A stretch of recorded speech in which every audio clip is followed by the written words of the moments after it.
تو اگر حیدرآباد کا جو ماحول ہے وہ دلی یا لکھنؤ یا دوسرے جو شہر ہیں جہاں شاعری سنی جاتی ہے، شاعری کو پڑھا جاتا ہے، سمجھا جاتا ہے، تو حیدرآباد کا ماحول کس طرح الگ ہے دوسرے شہروں سے؟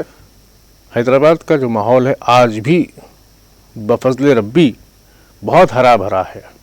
حیدرآباد کا جو ماحول خالص، میں تو بھائی میرے الفاظ یہ ہیں کہ حیدرآباد کل بھی اردو کا دارالخلافہ تھا، آج بھی اردو کا دارالخلافہ ہے. یقیناً. اور میں کہتا ہوں دبستان دلی، دبستان لکھنؤ اس کی عظمت سراخوں پہ ہے. لیکن وہ دور، جس دور میں قائم چاندپوری، میر تقی میر، مرزا غالب، سودا، مصحفی، یہ بڑے بڑے لوگ تھے. میں ان میں سے کئی کا مداح رہا ہوں. غالب اور میر کو تو میں اپنا مرشد مانتا ہوں، پیر و مرشد مانتا ہوں. لیکن یہ وہ دور تھا جب دبستان پنجاب اور دبستان دکن کو دبستان تسلیم نہیں کیا جاتا تھا، بلکہ یہاں کے لوگوں کو سرے سے اہل زبان ہی نہیں مانا جاتا تھا. لیکن خدا کا کرنا یہ ہوا کہ آج نہ دبستان دلی ہے، نہ دبستان لکھنؤ ہے. اردو اگر کہیں زندہ ہے تو دبستان دکن میں ہے یا پھر دبستان پنجاب میں ہے. وہ چاہے سرحد کے اس طرف کا پنجاب ہو یا سرحد کے اس طرف کا پنجاب ہو، لیکن اردو یا تو پنجاب میں زندہ ہے یا دکن میں زندہ ہے. پورے جنوبی ہند میں آپ دیکھ لیں مشاعرے ہوتے ہیں اور مختلف عنوانات سے مختلف متنوع انداز میں اردو کی خدمت انجام دی جاتی ہے. اور بچے اردو میڈیم سے پڑھتے ہیں، چاہے کرناٹک ہو، مہاراشٹر ہو یا ہمارا تلنگانہ ہو، آندھرا ہو. یہاں پہ الگ الگ طریقوں سے اردو کی خدمت انجام دی جاتی ہے، نثری اسلوب میں، سیمیناروں میں، مشاعروں میں اور دیگر جو بھی ادبی کا کام ہوتے ہیں ان کاموں کے ذریعے سے ہمارے یہاں جو بینر بنائے جاتے ہیں. آپ دیکھیے نارتھ انڈیا میں شمالی ہند، ویسے ادب کا گڑھ ہے شمالی ہند، تو ہمارے لیے ایک رول ماڈل ہے، آئیڈیل ہے ہمارا. لیکن اردو کا کلچر میں سمجھتا ہوں آہستہ آہستہ بالکل نیست و نابود ہوتا جا رہا ہے. وہاں کے بینرز پر آپ دیکھیں گے مشاعرہ اردو میں ہو رہا ہے اور بینر پہ لکھا ہوا ہے ہندی میں مشاعرہ ہوتا ہے. جلسہ عام لکھا جاتا ہے. اب جلسہ عام اردو میں، جب عام ہندی میں لکھتے ہیں آپ تو اس کی افہام و تفہیم میں بڑی مشکل ہو جاتی ہے کہ الف مد آ والا عام ہے یا عین الف والا عام ہے. یہ بڑے مسائل ہیں. اچھا، اس میں اگر میں یہ کہوں چونکہ حیدرآباد کے ماحول کی بات ہو رہی ہے، تو حیدرآباد کے کن شعراء نے آپ کو متاثر کیا؟ حیدرآباد کے 3 بڑے نام تو ہم سب سے پہلے لیتے ہیں. ایک تو مخدوم محی الدین، اور پھر خورشید احمد جامی اور ہمارے شاہ تمکنت صاحب. یہ 3 بڑے شاعر تھے. ہم ان کو پڑھ کے بڑے ہوئے ہیں. سب سے پہلے میں اپنے بارے میں بتا دوں کہ سب سے پہلے میں نے ترقی پسند شاعروں کو پڑھا. عام طور پہ لوگ کلاسیکل شاعروں سے شروع کرتے ہیں. ہم جب پڑھتے ہیں تو سلیبس میں بھی میر ہوتے ہیں، غالب ہوتے ہیں. ہم نے جب پڑھائی اپنی ادبی مطالعاتی وجدان کا ہم نے جب پہلا پتھر رکھا تو سب سے پہلے ان لوگوں کو پڑھا. ساحر لدھیانوی، جانی نثار اختر، مخدوم محی الدین اور ہمارے جامی صاحب ہیں خورشید احمد جامی، ناصر کاظمی، اور پھر ہمارے شاہ تمکنت صاحب. ان لوگوں نے مجھے بڑا متاثر کیا. پھر بعد میں ہم نے سبھی کو پڑھا، کلاسیکل شاعر تمام لہجوں کو پڑھا. اور روایتی لہجے تو بالکل گل و بلبل کی داستانیں کہتے ہیں لوگ، لیکن وہ استعارے ہیں. گل و بلبل، جام و مینا، یہ بہت خوبصورت استعارے ہیں اردو کے، اور یہیں سے شاعری آگے بڑھی ہے. آج استعارے بھی بدل گئے ہیں. پرانی شاعری میں آپ کو کہیں لفظ دھوپ نہیں ملے گا، لفظ جھیل نہیں ملے گا، لفظ سمندر نہیں ملے گا. ایسے کئی الفاظ ہیں. لفظ پرندہ بھی نہیں ملے گا، اور بہت سے الفاظ، دھواں نہیں ملے گا آپ کو. وقت کے حساب سے جس طرح کے احساس انسان کے ہوتے ہیں اس کو زبان دینا شاعر کی ذمہ داری ہے، میں سمجھتا ہوں. بالکل، وقت کے حساب سے زبان ترقی کرتی گئی. اور ویسے ایمانداری کی بات یہ ہے کہ ولی اورنگ آبادی نے جب پہلی غزل کہی تھی اردو میں، اس سے متاثر ہو کر دلی والوں نے اردو غزل کو گلے لگایا تھا، اور وہاں سے سلسلہ چل پڑا. اور میر تک جب غزل پہنچی تو بہت خوبصورت ہو گئی. غالب نے تو اس کے ہار سنگھار میں اور اضافہ کر دیا. اور پھر مجھے لگتا ہے کہ غزل گئی پھر واپس آئی. اور آج ماشاءاللہ سے روایتی دور کے بعد 1936 میں جب یہاں ترقی پسند تحریک کا آغاز ہوا تو غزل مزدور کا نغمہ، مزدور کی روح کا نغمہ بن گئی. غزل سے زیادہ نظم کہی جانے لگی. نظم بڑی کامیاب ہوئی. پھر بعد میں جدیدیت کا رجحان آیا. جدیدیت تحریک نہیں ہے.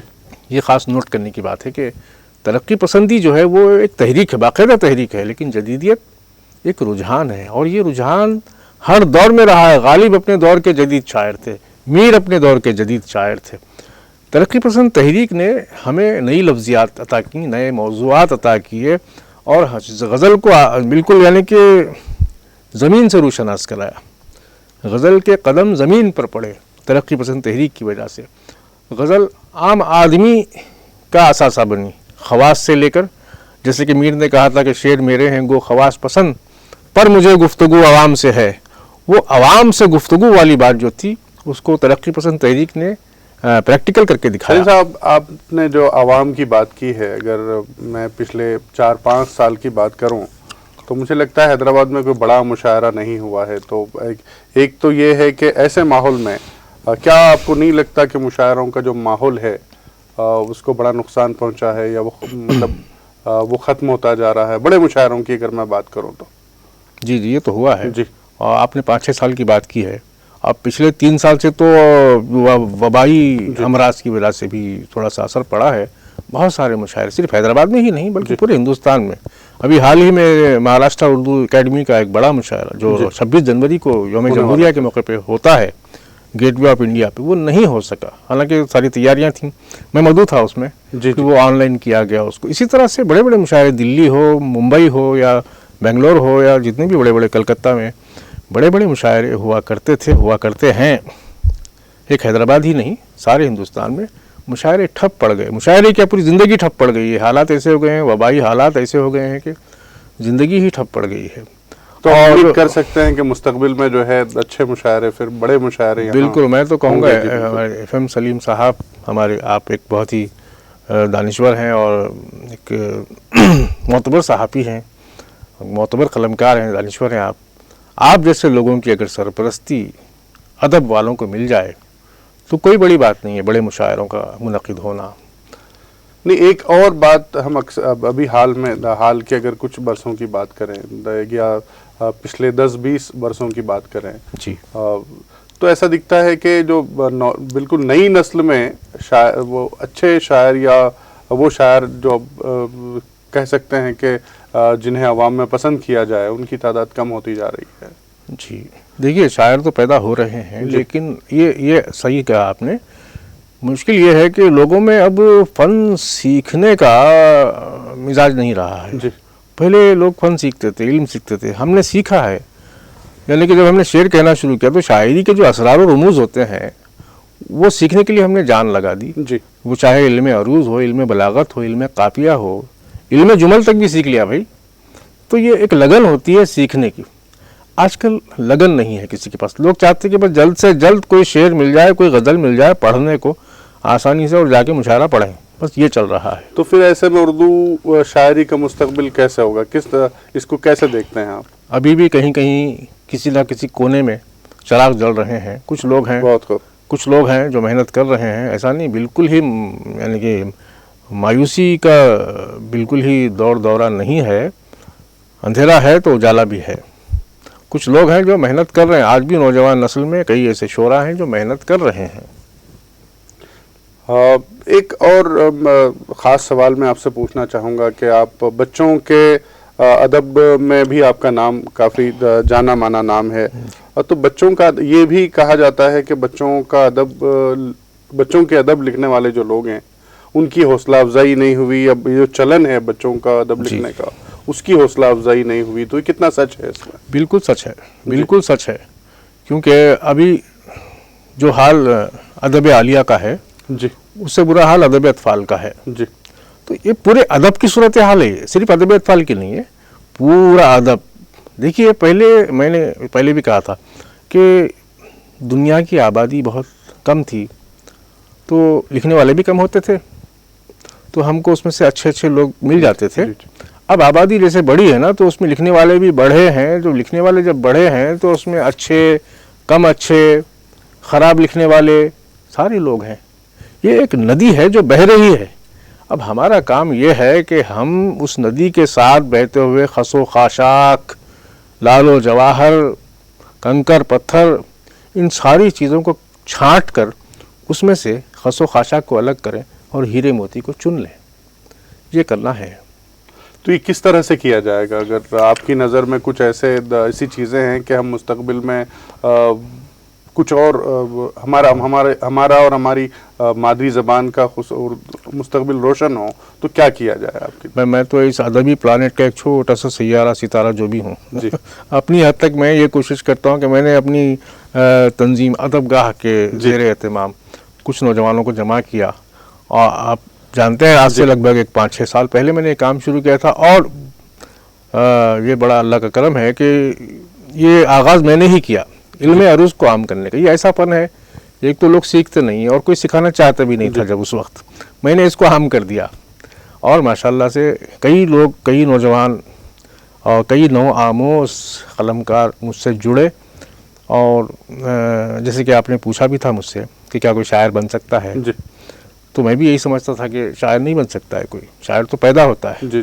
کیونکہ اس کے لیے جو شرط اول ہے وہ موضوع طبعی ہے، بالکل طبیعت کا موضوع ہونا۔ تو میں نے دیکھا جناب کہ ان ورک شاپس میں لگ بھگ 20-30 لوگ تو آ ہی جاتے تھے، تو اس میں سے 1-2-3 لوگ ایسے ہوتے تھے جو بالکل بھی طبیعت موضوع نہیں رکھتے تھے، اور مجھے ان لوگوں سے کوئی امید نہیں تھی، بالکل پیچھے بیٹھتے تھے۔